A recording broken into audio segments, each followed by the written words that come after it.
Hi, everyone. I'm That Sociology Teacher, and today we're talking about Karl Marx, one of the most influential thinkers in sociology and the key figure behind conflict theory.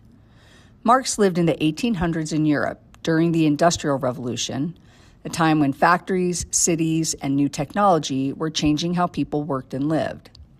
He noticed something important. Society wasn't always fair. Some people had a lot of wealth and power, while others worked long hours for very little.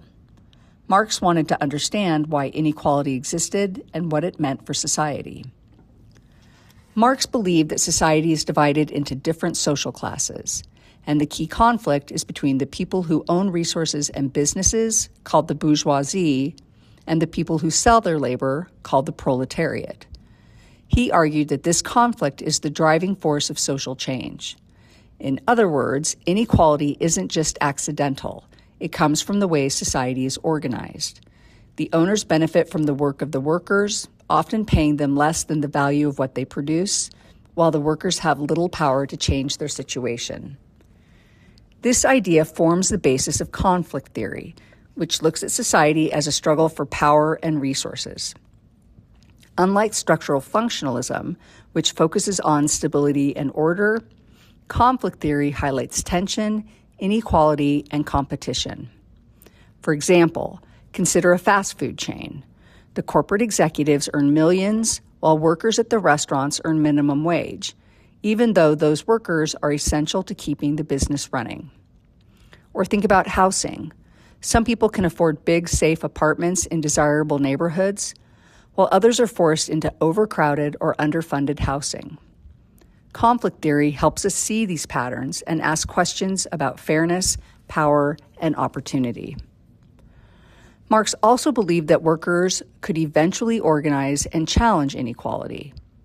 He predicted that if the struggle continued, it could lead to major social changes, like reforms or even revolutions that could reshape society. While history didn't unfold exactly as Marx predicted, his ideas still inspire sociologists and activists who study inequality, labor rights, wealth distribution, and social justice.